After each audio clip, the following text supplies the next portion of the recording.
आज 27 तारीख महीना 9 2021 द्वारा नीलकंठ स्थान डॉक्टर भीमराव रामजी अम्बेडकर विद्यालय खंद्रा पोस्ट खंद्रा भाया उखड़ा 713363 बीडीओ ऑफिस और police station Andal sub divisional office Durgapur district Paschim Bardhaman west Bengal near by lord Shiva temple Neelkanth स्थान।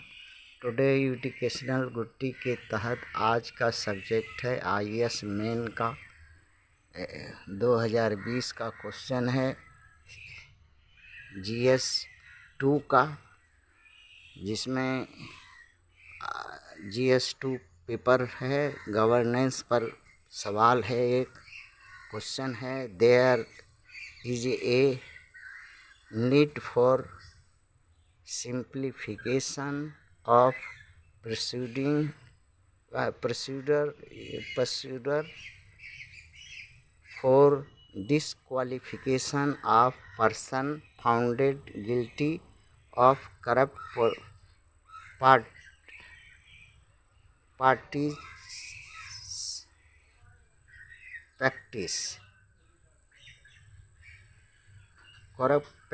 होगा पार्टी ने practice under the representation of people act. Comments of answer in 150 words 10 marks. अब कुछ टर्म है जो समझते हैं। ये जो है इसका ज़रूरत क्यों है, इस प्रोसीजर का किसके पास अख्तियार है, इसमें कौन जो है कॉमन पीपल का क्या रोल है, ये सब आएगा इसमें। पीपुल रिप्रेजेंटेटिव एक्ट के धारा के मुताबिक 8, 1, 2, 3, 4 में कभी उसके क्रिमिनल बैकग्राउंड जेल जाने पर उसको डिस्क्वालीफाइड कर दिया जाए, या अवैध रूप से बलात्कारी है या इस तरह से है तो अवैध घोषित कर दिया जाए, या अवैध संपत्ति बनाया है तो अवैध घोषित कर दिया जाए, या जनता से वादा खिलाफी करता है या जो वादा लिखित जो प्रॉमिस पार्टी मैनिफेस्टो में जो किया है वह यदि नहीं पूरा करता है या तो उसको उस सरकार उस करप्ट व्यक्ति या को बर्खास्त कर दिया जाए। मगर प्रश्न यहाँ पर पीपुल रिप्रेजेंटेटिव एक्ट में तो है, 1 में है, 2 में है, 3 में है, 4 में है। अब करेगा कौन, समस्या यहाँ पर है, करेगा कौन? तो संविधान कह रहा है कि पार्लियामेंट को पावर है, कर सकता है। तो पार्लियामेंट तो इन्हीं करप्ट लोगों के एमपी एमएलए एमएलसी करप्ट लोगों से भरी पड़ी है और उन्हीं के मार्गदर्शन में पार्लियामेंट के क्या चीज़ है, कुछ है, कुछ नहीं है। ये लोग जो जिस चीज़ को पार्लियामेंट समझेंगे वहीं पार्लियामेंट होगी, और जो चीज़ जैसा चलाना चाहेंगे वैसी ही होगी। ये निर्जीव संस्थाएं क्या कर सकती हैं? इनको तो उठ करके चाबुक नहीं है कि हाँ एमपी एमएलए को पिछवाड़ा पर दे दमादम करे। ये लोग जैसा नियम बनाएंगे, पार्लियामेंट एक निर्जीव पत्थर का भवन है। हाँ, जनता का आशा और आकांक्षा का पत्थर है, लेकिन वो मील का पत्थर है, वो कुछ नहीं बोल सकती है ना कर सकती। अब बोलते हैं कि ठीक है जुडिशरी के पास में इसका सलूशन है। जुडिशरी के पास सलूशन यही है कि जब कोई सबूत इनके खिलाफ पे देगा जुडिशरी में, इसका ये होगा, तब जुडिशरी ऑर्डर कर सकती है पार्लियामेंट को कि हाँ उसको डिस्क्वालीफाइड कर दिया जाए। मगर सबूत देगा कौन? पीपुल रिप्रेजेंटेटिव एक्ट में तो सेक्शन 8 में, 1 में, 2 में, 3 में, 4 में बहुत कुछ कहा है, लेकिन सबूत कौन देगा और सबूत कौन लाएगा और कौन इनसे लड़ेगा? जुडिशरी में इन्हीं के बदौलत जजों की नियुक्ति होती है, राष्ट्रपति इन्हीं के द्वारा नियुक्त होते हैं, एग्जीक्यूटिव इन्हीं के द्वारा नियुक्त होते हैं, और जितने स्वतंत्र संस्थाएं हैं इन्हीं के द्वारा उन पर लोग नियुक्त किए जाते हैं। तो करेगा कौन? सबूत कौन लाएगा इनके खिलाफ? जांच कौन कर सकता है? कार्रवाई कौन करेगा?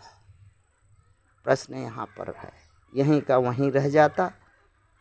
अब यहाँ पर अब आते हैं थोड़ा जनता के पास, चलते हैं, जनता से पूछते हैं कि जनता के पास क्या है इसका दवाई, इस रोग की दवाई, करप्शन पॉलिटिशियन इन इंडिया का क्या आपके पास कोई दवाई है?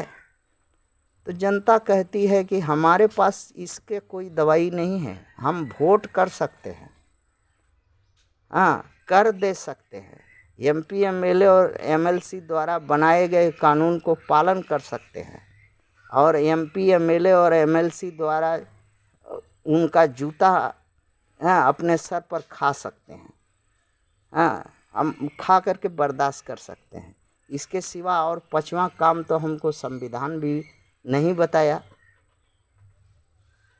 और ना ही हम संविधान के पास में लिखवा सके कि हाँ ये लिख दो कि अगर ये करप्ट होगा तो इनको हम कान पकड़ करके उतार देंगे। और नोटा बहुत मेहनत करके सुप्रीम कोर्ट ने एक जजमेंट में दिया, तो उस नोटा का कोई मतलब ही नहीं है, नोटा का कोई ये नहीं है। अगर 70 वोट नोटा में है और 2 वोट अगर जीतने वाला का है और 1 वोट उसके विपक्षी में है, तो 1 वोट से वो जीत जाएगा, नोटा 70 वाला अंगूठा चूसता रह जाएगा। तो उसका कोई, अगर पूरा 90% अगर जनता खिलाफ है और 9% अगर वोट पाया है, 10 आदमी नहीं दिया है, 1% आदमी नहीं दिया है, तो या पाया है जो उसके अपोजिट पार्टी, तो क्या होगा? वो जीत जाएगा 9% से, क्योंकि उसको नोटा का तो कोई महत्व ही नहीं। कोई नोटा माने बिना तुम्मी का लोटा है, हाँ उसका कोई माने काउंटिंग में ही नहीं है। हाँ ऐसा काउंटिंग होता जिस तरह से परीक्षा में है कि गलत करोगे 2/3 भाग नंबर तुम्हारा सही में से कट जाएगा। तो अगर नोटा जितना वोट अगर नोटा आया, उस वोट को जीते हुए कैंडिडेट में से घटाया जाएगा। अगर वो उससे भी ज़्यादा पाया है तब वो विजयी कहलाएगा, और नहीं तो डिस्क्वालीफाइड हो जाए। अगर नोटा के विषय में कोई कंक्रीट, तो संविधान बोलता है कि नहीं, ये सुप्रीम कोर्ट को पास में इसका दवाई है। सुप्रीम कोर्ट बोलता है कि पीपुल रिप्रेजेंटेटिव एक्ट में सुधार कीजिए, अमेंडमेंट कीजिए, उसमें अपना ये कीजिए। तो करेगा कौन? एमपी एमएलए को क्या गरज है? दूध का कटोरा मिला है तो वो लात क्यों मारेगा? अपना चुपचाप पिएगा, दूध मलाई चाटेगा। और जनता के पास वैसा कोई पावर नहीं है। जनता 5 काम 5वां काम संविधान जनता को बताया नहीं, और ना ही डिस्क्वालिफिकेशन का कोई परिभाषा दे पाया।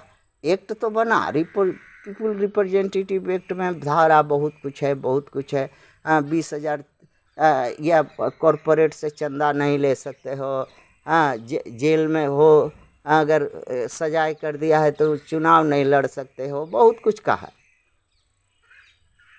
तो अगर वो अब सुप्रीम कोर्ट में, हायर कोर्ट में अपील कर दे तो वो चुनाव लड़ेगा, अगर साबित नहीं होगा तो निर्दोष है। तो ये मजबूरी है, इसका उत्तर बहुत कठिन है और आप लिखिए चेष्टा करके। थैंक्स।